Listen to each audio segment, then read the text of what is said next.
Have you ever felt invisible, judged by your job, your clothes, your hands? What if the person looking down on you had no idea who you truly were? Tonight's story is about a moment we've all dreamed of. It's about a waitress named Ellie, a 5-star restaurant, and a night of humiliation at the hands of a millionaire's girlfriend. But this isn't a story about defeat. It's about what happened the very next morning inside a corporate boardroom when the woman they dismissed as a nobody turned out to be the one holding all the cards. Stay tuned, because this is a story of power identity and the most satisfying revenge you can imagine. The air in Aurelia, a restaurant so exclusive it didn't have a sign, was thick with the scent of white truffle and quiet money. It was a place where conversations were murmurs, laughter was a hushed tinkle, and the clinking of Christoffel silverware against Bernardoed porcelain was the evening's primary soundtrack. For Ilara Vance, known here only as Ellie, it was a world she observed from the other side of a velvet rope. For the past 6 months, Ellie had tied her hair into a severe bun, donned a crisp black uniform, and traded her life for the anonymity of service.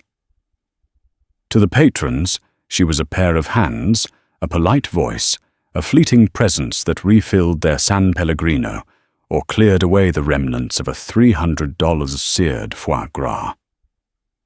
None of them knew that the simple silver locket tucked under her uniform collar was a Van Cleef & Arpels piece, a final gift from her parents.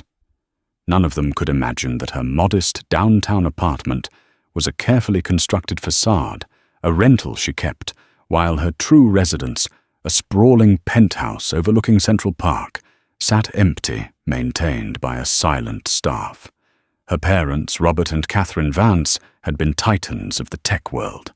They weren't just programmers, they were pioneers who built the foundational architecture for modern data security. Their company, Vance Cybernetics, had been their life's work before it was acquired in a blockbuster deal by Sterling Innovations a decade ago. The deal had made them legends and left their only daughter Ilara with a fortune so vast it was almost abstract. But after they were lost in a tragic sailing accident 2 years prior, Ellie found the world of galas, trust fund meetings, and fawning advisors to be a gilded cage. The money felt like a wall between her and reality. She wanted to understand the world her parents had fought so hard to succeed in, not from the top down, but from the ground up. She wanted to know what people were like when they weren't trying to impress Ilara Vance, the heiress. So she became Ellie the waitress, a ghost in her own city, learning more from hushed conversations and discarded napkins than she ever did in a Wharton business seminar. Her target of observation tonight was Table 7, the most coveted booth in the house. Seated there was Julian Sterling, the handsome, charismatic CEO of Sterling Innovations. He was the son of the man who had acquired her parents' company and now the steward of their legacy. He was charming, with an easy smile that seemed genuine, but Ellie often saw a flicker of exhaustion in his eyes, the weariness of a man playing a part. And playing the lead role opposite him was his girlfriend, Tiffany Davenport. Tiffany was not born into money.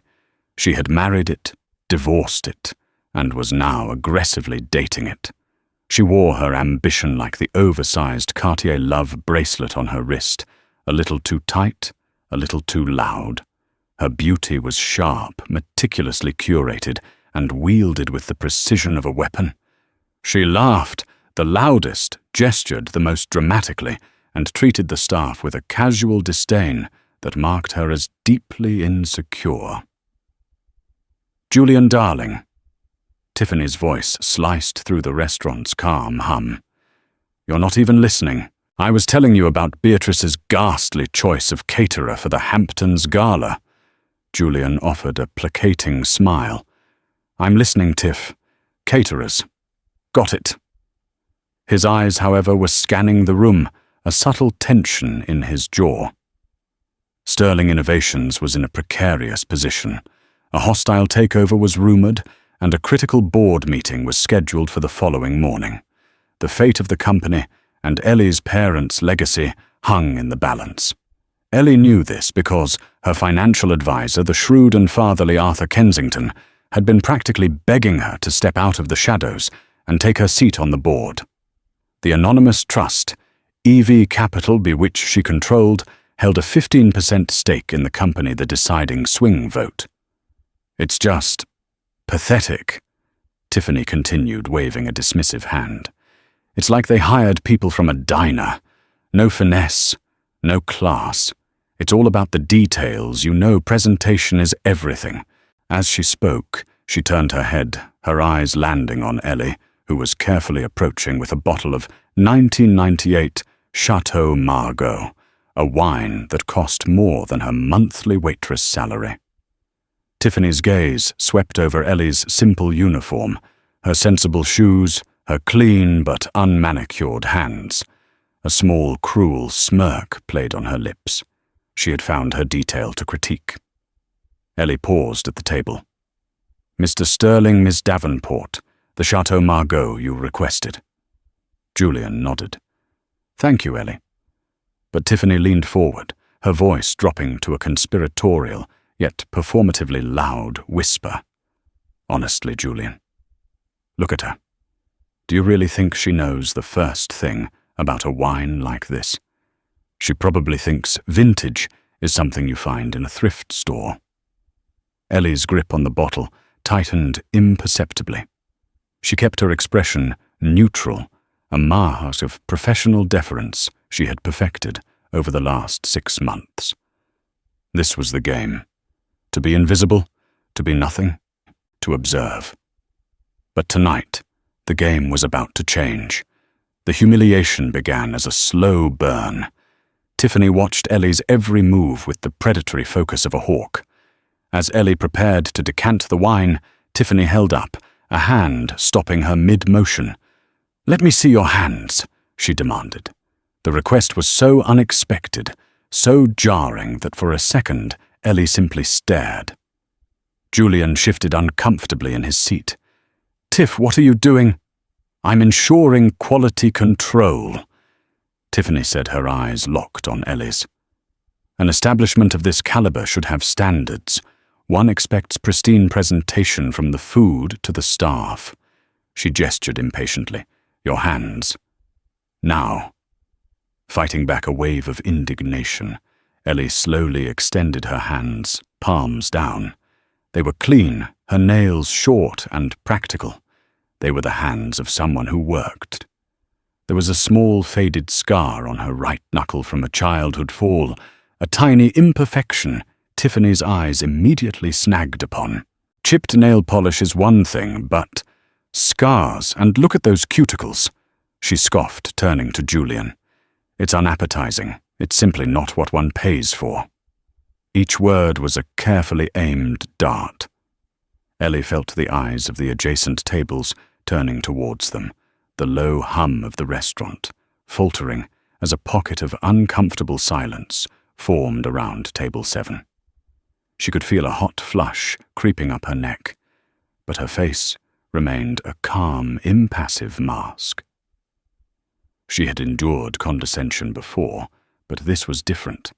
This was a public dissection, a performance for an audience of one Julian. "Tiffany, that's enough," Julian said, his voice low and firm, though he made no move to truly intervene. He was embarrassed, but not enough to cause a scene with the woman beside him. It was a failure of character that Ellie noted, with a cold, clear sense of disappointment. Ellie slowly retracted her hands. "My apologies, if my appearance is not to your satisfaction." "Madam, shall I proceed with the wine?" Her composure seemed to infuriate Tiffany more than any emotional outburst would have. "Yes, proceed," Tiffany snapped, leaning back with an air of theatrical boredom. "Try not to spill any. I'm sure it's worth more than your entire apartment." Ellie picked up the heavy bottle. Her hands were steady. Her movements were precise, practiced. She began to pour the deep ruby liquid into the crystal decanter, the rich aroma of black-currant cedar and violet filling the air. She was focused on the task, on blocking out the venomous presence beside her. And that's when Tiffany moved. It was a small, almost imperceptible motion. A slight extension of her leg, a tap of her stiletto against the leg of the small service table Ellie was using. The table wobbled just enough. The neck of the bottle tipped, and a splash of the priceless red wine arced through the air, landing directly on the pristine white silk of Tiffany's blouse. A collective gasp went through the nearby tables. Tiffany leaped to her feet, a shriek of manufactured horror erupting from her lips. "You clumsy idiot, look what you've done! This is custom-made Valentino." Chaos erupted.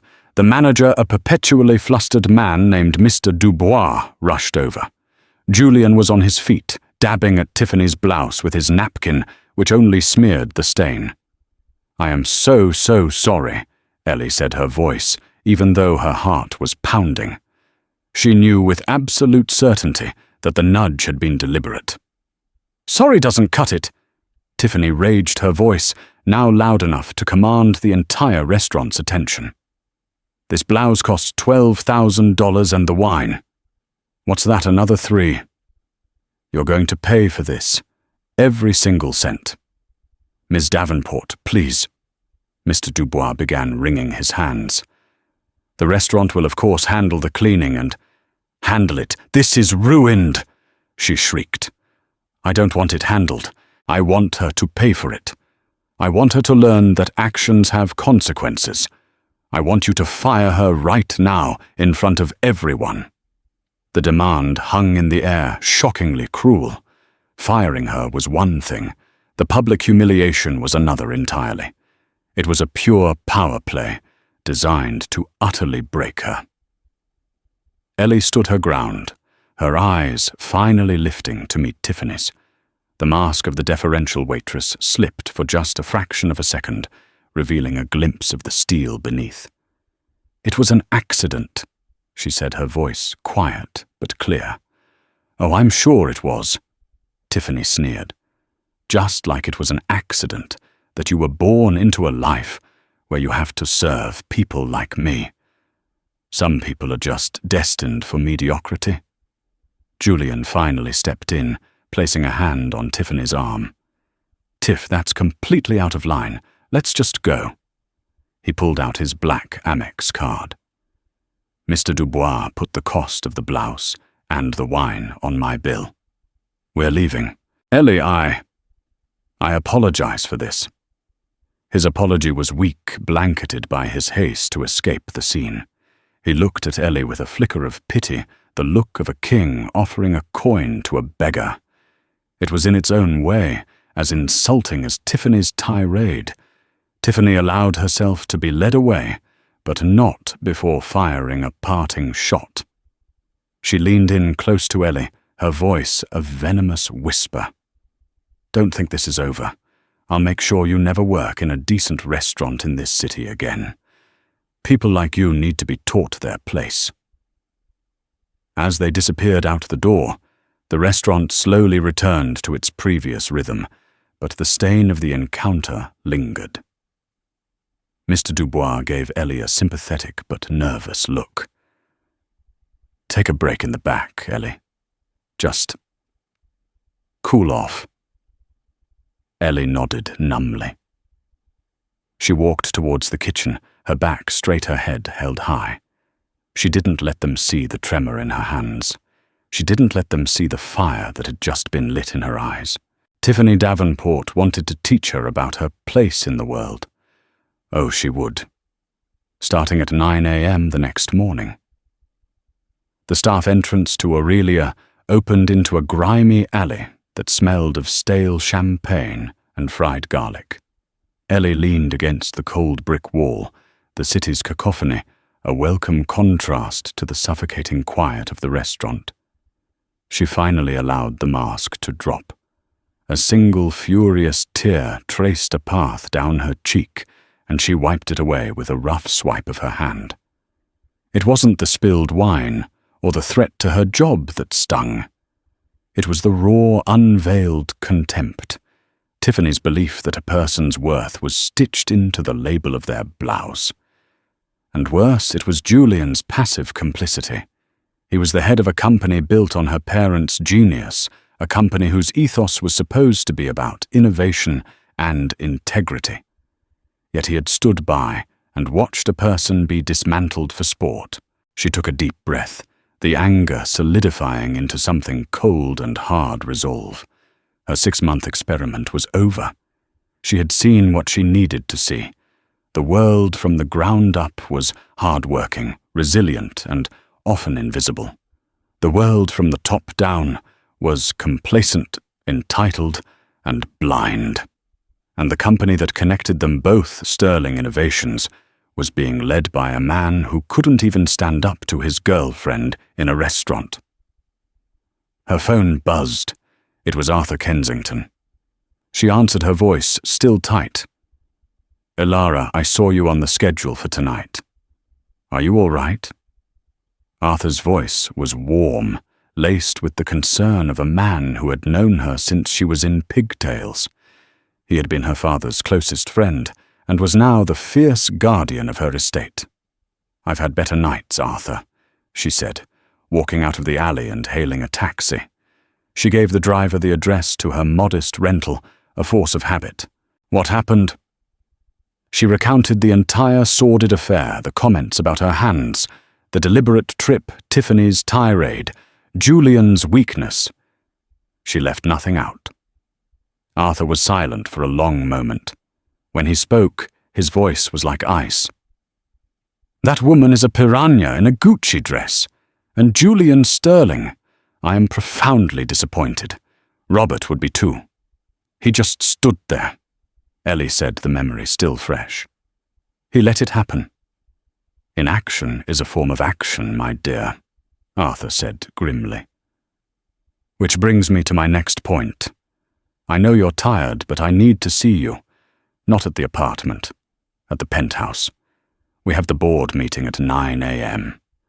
The wolves are circling Sterling Innovations, and your hibernation is officially over." An hour later, Elara Vance stepped out of the private elevator directly into her real home.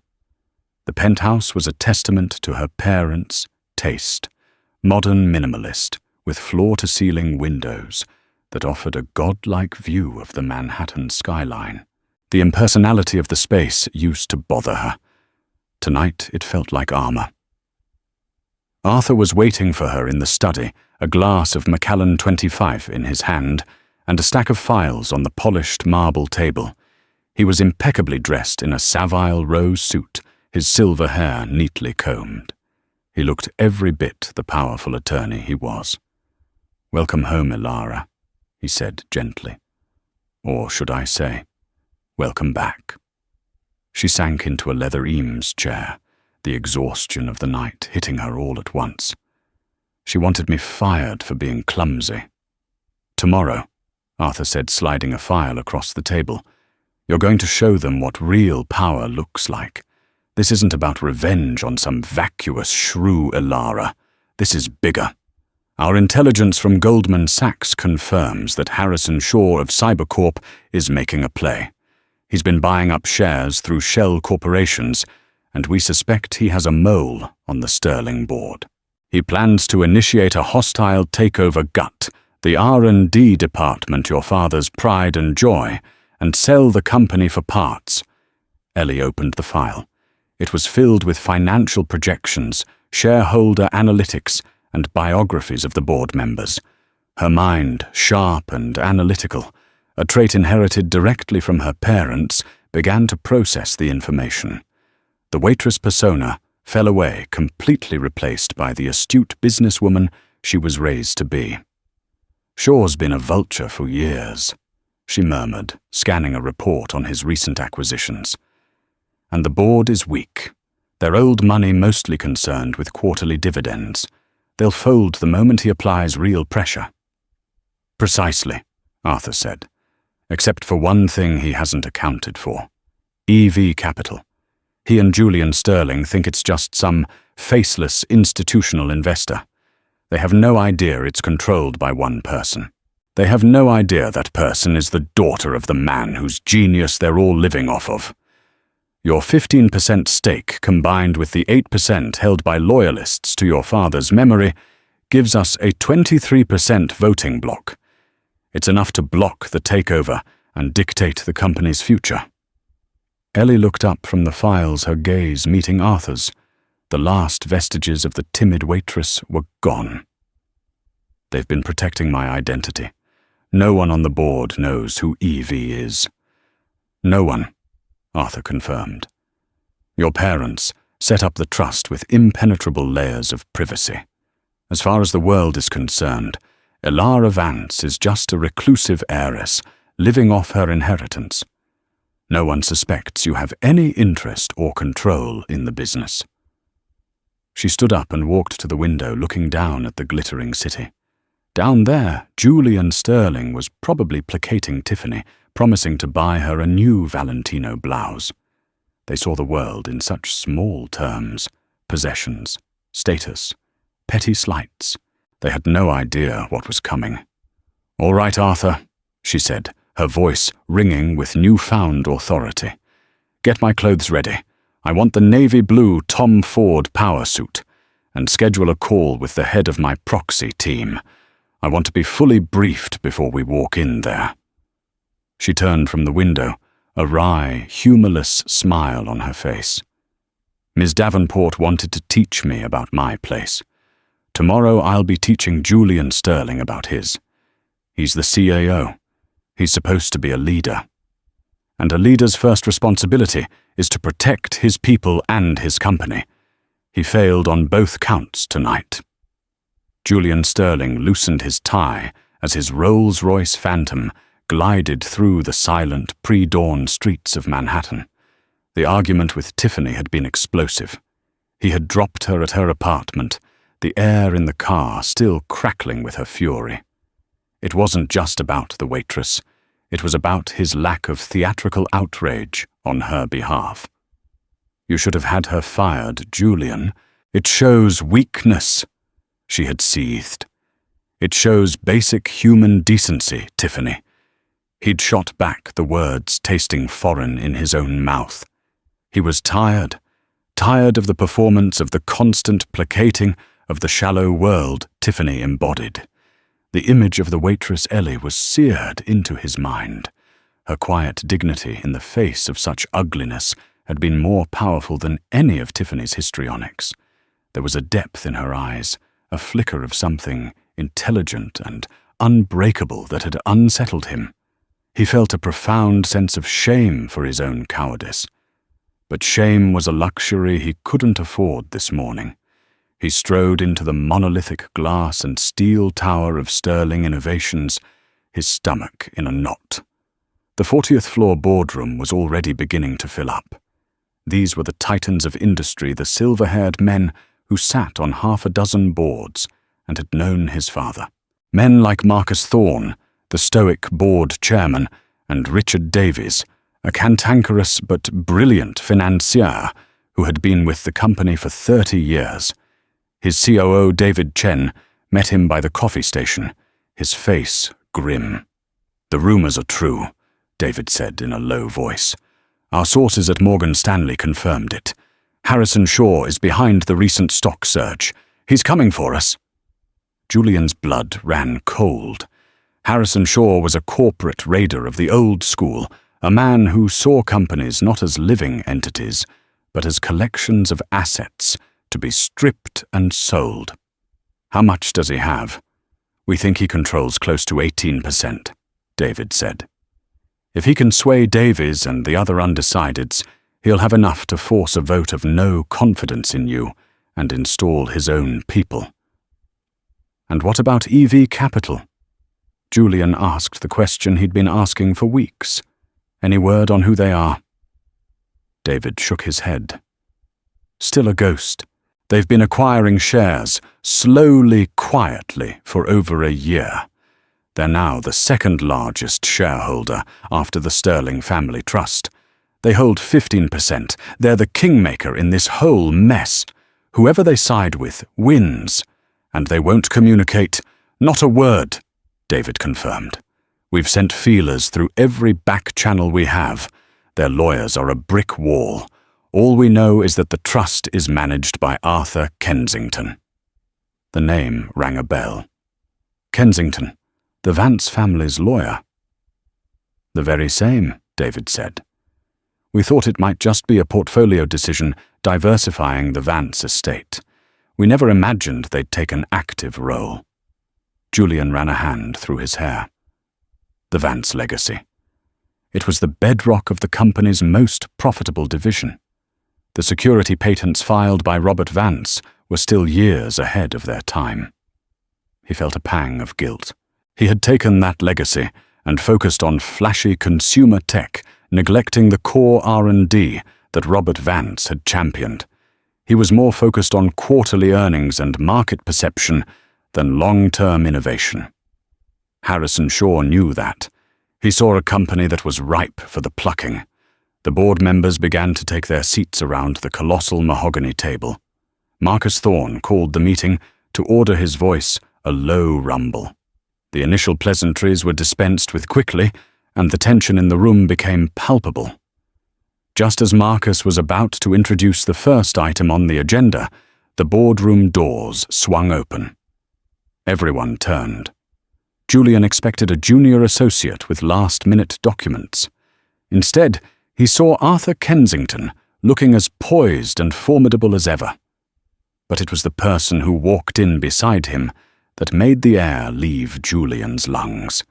She was dressed in a navy blue Tom Ford suit that was tailored to perfection.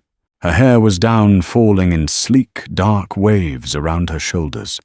Her face was the same, yet entirely different.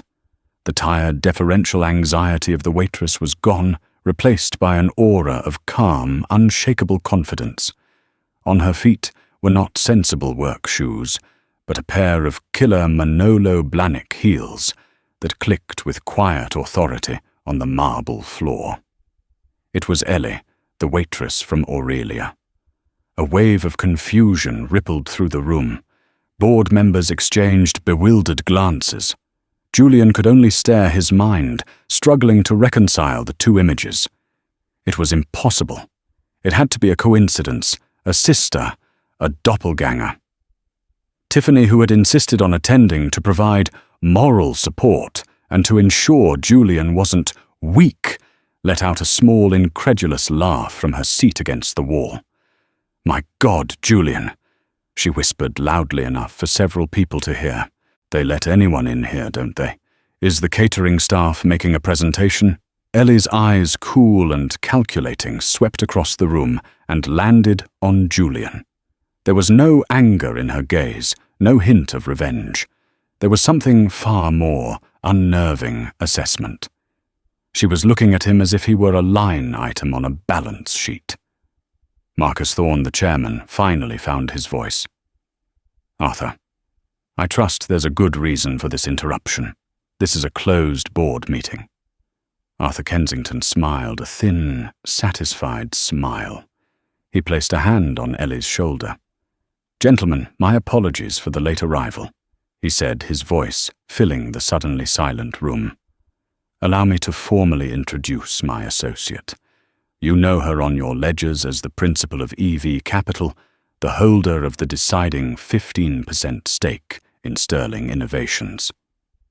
He paused for dramatic effect, letting the weight of his words sink in. "I would like you all to meet Ms. Elara Vance." Silence. A profound, echoing silence descended upon the boardroom. It was broken only by the soft hum of the climate control system. The dozen or so powerful men seated around the table stared, their expressions a mixture of disbelief, confusion, and dawning comprehension.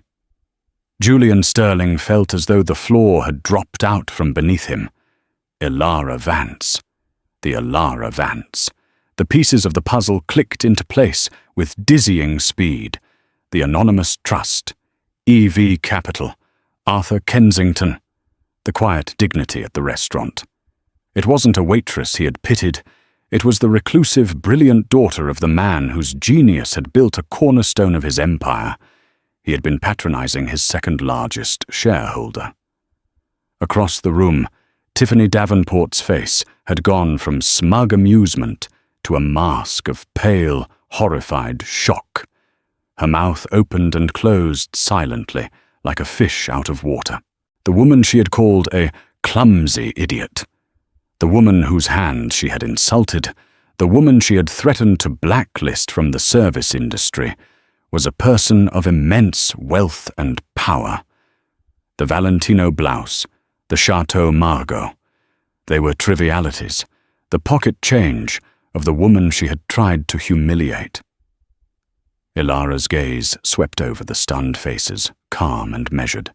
She exuded an authority that had nothing to do with her suit or her name, but everything to do with the quiet certainty of her position. She and Arthur took 2 empty seats at the table seats that had been reserved for the representatives of EV Capital. Marcus Thorne, the chairman, was the first to recover. He cleared his throat, his face flushing slightly. "Ms. Vance, this is an unexpected honor. We were not aware you took an active interest in the company's affairs." "My interest has always been active, Mr. Thorne," Ilara replied, her voice smooth and even devoid of the slightest tremor. "It has until now been silent. I felt it was a good time to change that." Her eyes flickered towards Julian. "Recent events have suggested that the leadership of this company might benefit from a more hands-on perspective from its key stakeholders." The subtle jab landed with pinpoint accuracy. Julian felt it like a physical blow. She wasn't just talking about the business. She was talking about the restaurant. Richard Davies, the gruff financier, squinted at her from down the table. "You're Robert Vance's girl, I'll be damned. You look like your mother." A hint of warmth entered his voice. "Your father was a great man, a true visionary." "Thank you, Mr. Davies," Ilara said, offering him a small, genuine smile. "I intend to honor his vision." The door to the boardroom opened again, and a man Julian recognized with a jolt of dread entered. Harrison Shaw. He was flanked by his own legal team, his face set in a predatory grin. He had clearly been invited by one of the board members he'd swayed. "Am I interrupting something?" Shaw asked, his eyes dancing with amusement. "Or just in time for the fireworks?" Marcus Thorne stood up, his face hardening. "Shaw, you are not on this board. You are not welcome here." "Oh, I think I am," Shaw countered, pulling a document from his briefcase. "With proxies from several of your members, I believe I control enough voting power to have a say. I'm here to propose a new direction for Sterling Innovations, a more profitable one." He was making his move. The hostile takeover was happening right here, right now. Julian felt a surge of panic. He looked around the table, seeing doubt and calculation in the eyes of several board members. They were weighing their options, considering defecting to Shaw's side. But then Ilara spoke, her voice cutting through the tension like a scalpel. "Mr. Shaw." She said, not even bothering to look at him, her attention focused on the documents in front of her. "Your reputation precedes you. You're known for acquiring innovative companies and selling them off piece by piece. I believe the term is corporate asset stripping." Shaw's grin faltered. "I prefer maximizing shareholder value." "A charming euphemism," Ilara said coolly. She finally lifted her eyes to meet his. "But it won't be happening here. Not today. Not ever." "Is that so?" Shaw challenged, puffing out his chest. "You and what army, little girl?" The insult was deliberate, designed to provoke. But Ilara didn't flinch. Arthur Kensington placed a folder in front of her. She opened it and addressed the board, her voice resonating with clarity and power. "Gentlemen," she began, "for the past 6 months, I haven't been living in seclusion in the south of France, as the society pages might suggest. I've been conducting my own form of due diligence. I've been working in the service industry. I've been listening. I've heard what your employees say about this company. I've seen how your customers feel about your products. And I can tell you that the foundation my father built is cracking under the weight of complacency and a lack of vision. She paused, letting her words hang in the air. Julian felt his face burn with shame. She was right. You've chased short-term gains, prioritized marketing over engineering, and allowed the R&D department, our single greatest asset, to atrophy. That is what made you vulnerable to a predator like Mr. Shaw. These are baseless accusations, one of the board members protested. Are they? Ilara countered, her voice hardening. Then let's talk specifics. And for the next 10 minutes, she did. She laid out a brilliant, scathing analysis of the company's weaknesses. She quoted internal sales figures, referenced specific project delays, and even named key engineers who had left for competitors out of frustration. She demonstrated a knowledge of the company's inner workings that was more profound than that of anyone else in the room, including Julian himself. She had clearly done her homework. When she finished, the room was stunned into silence once more. She had systematically dismantled the current leadership's track record without raising her voice. She then turned her attention back to Harrison Shaw. So no, Mr. Shaw, I don't have an army. I have something better. I have a 15% stake in this company. Mr. Davies, I know you control 5% and were a dear friend of my father. The Sterling Family Trust holds 20%. And I know there are at least 2 other members in this room loyal to my father's memory. Combined, that is a voting bloc that you cannot overcome. She looked directly at Julian. Which is why I am not here to watch a debate. I am here to make a motion. I move for an immediate vote of no confidence in the current strategic direction of the company, and I propose a new one, a 5-year plan centered on reinvesting 25% of profits back into core R&D, effective immediately. It was a power play of breathtaking audacity. She wasn't just blocking the takeover. She was seizing control of the company's entire future. Harrison Shaw stood there, his face a thundercloud. He had walked in expecting to fight a weakened CEO and a fractured board. He had not expected to face the ghost of Robert Vance, resurrected in the form of his fiercely intelligent and utterly prepared daughter. The battle for Sterling Innovations was over before it had even begun. But for Julian Sterling and Tiffany Davenport, the personal reckoning had just begun. The motion hung in the air, a declaration of war against the status quo. Harrison Shaw, realizing he was utterly outmaneuvered, gathered his papers with a snarl. "This isn't over, Vance." He spat before storming out of the room, his legal team trailing behind him like defeated hyenas. With the external threat gone, the atmosphere in the room shifted. It became an internal tribunal, and Ilara was the Chief Justice. "A 25% reinvestment is aggressive, Miss Vance," Marcus Thorne said cautiously. "It will severely impact our quarterly dividends." "This company didn't become a world leader by focusing on quarterly dividends, Mr. Thorne," Ilara retorted. "It did so by innovating. We will return to that model. My father used to say, build something a decade ahead of its time, and you'll own the present. We've been renting the present for too long. It's time to own it again." Her words were a direct echo of her father's philosophy, and it resonated with the older board members. Richard Davies slammed his hand on the table. "The girl's right. Robert said that to me 100 times. We've gotten soft chasing market trends instead of creating them. I second the motion." The vote was a mere formality. The motion passed with overwhelming support, leaving Julian and a few of his allies on the losing side. In the span of 30 minutes, Ilara Vance had gone from a waitress to the undisputed ideological leader of the company. Julian sat in his chair, humbled and strangely relieved. He had been running the company on fumes, trying to please a board that demanded impossible short-term results. Ilara's vision was a lifeline, a return to the principles he knew deep down were correct. He had been a manager. She was a leader. His gaze drifted to the corner where Tiffany was sitting. Her face was a canvas of pure, unadulterated terror.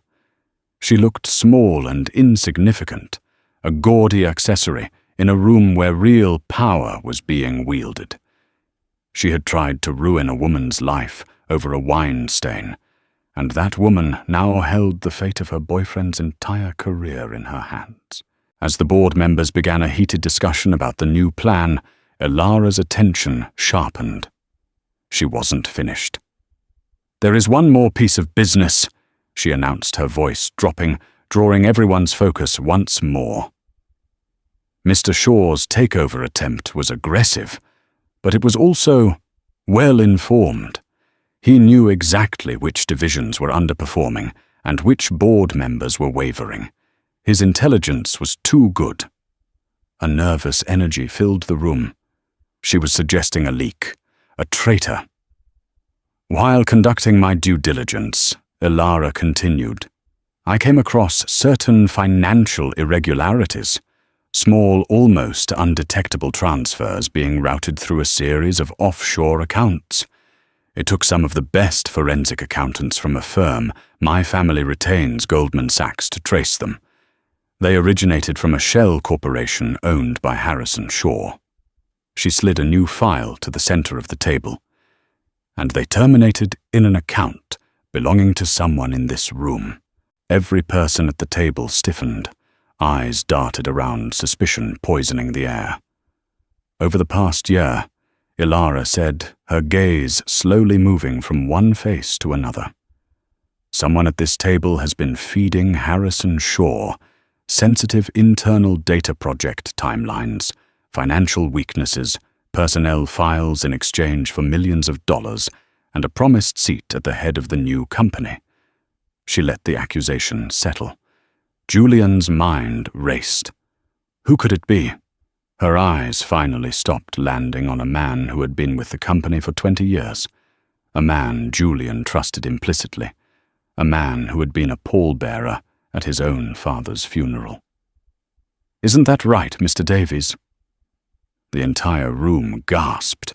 Richard Davies, the gruff, loyal friend of her father, the man who had just enthusiastically seconded her motion. It seemed impossible. Davies erupted in a fit of sputtering rage. "That is an outrageous, slanderous accusation. I have given my life to this company. You waltz in here, a child playing business, and you dare to accuse me." Ilara remained perfectly calm. She simply pushed a single sheet of paper across the table towards him. "That is a bank statement from a Cayman Islands account in your wife's maiden name. The last deposit for $2 million was made yesterday morning. The source account belongs to a holding company registered to Harrison Shaw's son-in-law." The color drained from Richard Davies's face. He stared at the paper as if it were a venomous snake. His blustering defense collapsed into a wheezing, defeated silence. He had been played. Shaw had likely encouraged him to support Ilara's motion to cement his position as a loyalist, while Shaw planned his next move. "You were my father's friend," Ilara said, and for the first time, a note of genuine pain entered her voice. "You betrayed his memory, and you would have let this company be destroyed." Security was called. A shattered Richard Davies was escorted from the room, his career and reputation in ruins. Ilara had not just saved the company, she had purged it of its deepest cancer. The meeting was adjourned in a state of shock. Board members filed out, speaking in hushed, awed tones about the woman who had surgically dissected their company's problems in under an hour. Soon, only 3 people were left in the vast, silent room: Ilara, Julian, and Tiffany. Tiffany, finally finding her voice, scurried over to Julian's side. "Julian, darling," she began, her voice a desperate, sycophantic whine. "Isn't she amazing? We should have her over for dinner to celebrate." Ilara raised an eyebrow, a look of utter contempt on her face.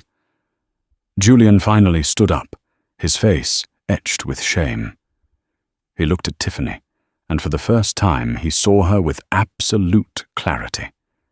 He saw the pathetic, grasping insecurity behind the Cartier bracelets and Valentino silks. He saw the casual cruelty she mistook for strength. He then looked at Ilara, who stood tall and composed, a figure of immense integrity and power. The contrast was devastating. "Tiffany," Julian said, his voice quiet but resolute.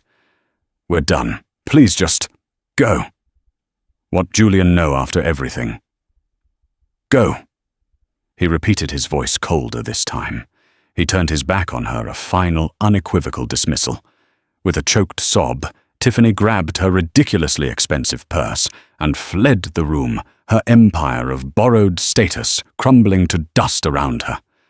Now it was just the two of them, the CEO and the waitress, the man who had failed to act and the woman who had saved everything. "Ilara," Julian began, his voice hoarse. "Miss Vance, I don't know what to say."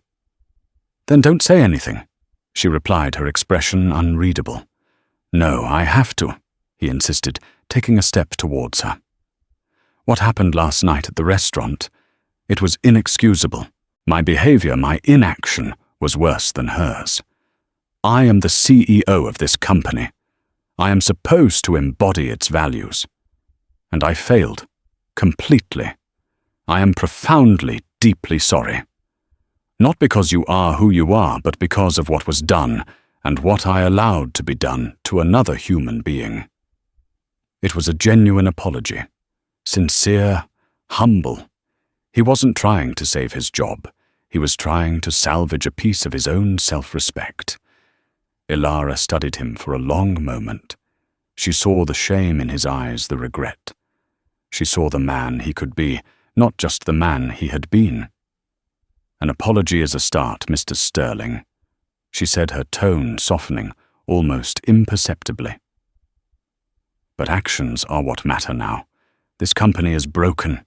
You and we have a lot of work to do to fix it." She used the word "we." It was not a promise of forgiveness, but it was an offer of a chance to rebuild, a chance for him to earn back the respect he had lost. For Julian, it was more than he deserved, and everything he needed. In the weeks that followed, Sterling Innovations underwent a seismic shift. The Boardroom, once a stuffy old boys' club, became a dynamic hub of strategy and innovation. The Ilara effect, as the employees called it, was immediate and electrifying. She didn't take an official title, preferring to wield her influence as a majority shareholder and de facto strategic advisor. She spent her days not in a corner office, but walking the floors of the R&D labs, talking to engineers, listening to their ideas, and green-lighting projects that had been shelved for years. Julian, for his part, embraced his new reality with a humility that surprised everyone, most of all himself. He shed the persona of the slick, market-pleasing CEO and became a student of his own company. He worked alongside Ilara, absorbing her insights, impressed by her innate understanding of the technological foundations her father had laid. He saw that her vision wasn't just about honoring the past, it was about using that foundation to build a revolutionary future. Their relationship was strictly professional, yet charged with an unspoken current. The memory of the night at Aurelia was a constant, invisible presence. It was a source of Julian's lingering shame, but also his motivation. He was determined to prove to her and to himself that he was more than the weak man who had stood by and done nothing. He began by making amends. He went to Aurelia personally, not as a patron, but to speak to Mr. Dubois. He offered a sincere apology for the scene and left a 5-figure tip to be distributed among the entire staff who had been working that night, with a personal handwritten note of thanks for their professionalism. It was a small gesture, but it was a start. One late evening, as they were the last two left in the office, poring over blueprints for a new data security initiative, Ilara finally broached the subject. "You know," she said, looking up from a complex schematic, "for the first 3 months of working at that restaurant, I enjoyed the anonymity. I felt like I was seeing the real world." Julian stopped what he was doing, giving her his full attention. "And the last 3 months?" "The last 3, she admitted, a wry smile touching her lips. "I just felt tired, and my feet hurt. But I learned something vital. I learned that the people who clean the floors, serve the food, and answer the phones often have a clearer view of an organization's soul than the people in the boardroom. They see the truth. The truth is I failed a basic test of character that night," Julian said quietly. "Yes, you did." She agreed, her gaze direct but not unkind. "But you've been working to pass a much harder test every day since, rebuilding a company's character." That single sentence was the absolution Julian hadn't even known he was seeking. It was an acknowledgement of his effort, a sign that respect, and perhaps even trust, was being forged in the crucible of their shared work. Their partnership transformed Sterling Innovations. The company culture shifted from one of fear and stagnation to one of excitement and purpose. The best talent which had been bleeding out to competitors started to return. They launched a new suite of security products based on Robert Vance's core patents products that immediately disrupted the market and sent Cybercorp reeling.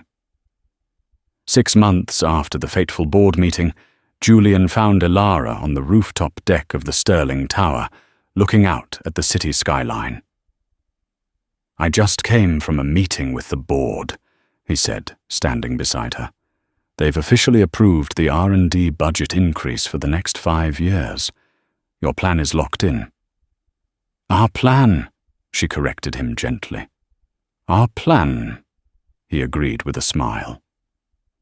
"Ilara, I wanted to ask, now that things are stable, will you be stepping back, returning to your, quiet life?" Ilara looked out at the endless expanse of lights, the city she now felt a part of, in a way she never had before. Her experiment had been about finding reality, and in a strange, unexpected way, she had found it here in the heart of the corporate world she once sought to escape. She had embraced her legacy not as a burden, but as a responsibility and a tool for change. "No," she said, turning to him. "I don't think so. I think my place is right here." She looked at him, her eyes clear and bright. Besides, someone has to make sure the CEO doesn't get complacent. A genuine laugh escaped Julian's lips, the first truly light-hearted sound she had ever heard from him. The power dynamic between them had been reset, built now, not on wealth or titles, but on mutual respect and a shared vision. They were partners equals standing together as they built a new legacy, not just from the ashes of the old one, but from the hard-won lessons learned on both sides of a velvet rope. And that's the story of how a single night of arrogance led to a complete corporate takeover, not by force, but by quiet, undeniable competence. Ilara Vance proved that a person's worth isn't defined by their uniform or their job title, but by their character and intelligence. Julian and Tiffany learned the hard way that the people you dismiss on your way up might just be the ones waiting for you in the boardroom at the top. This story is a powerful reminder to never ever underestimate anyone. True power isn't about humiliating others. It's about having the strength and grace to lift them up and the wisdom to know who you're dealing with. If this story of karmic justice and sweet revenge resonated with you, please hit that like button to let us know. Share it with someone who needs a reminder of their own inner power. And don't forget to subscribe and turn on notifications so you won't miss our next story. We'd love to hear your thoughts in the comments below. Have you ever experienced a moment like this?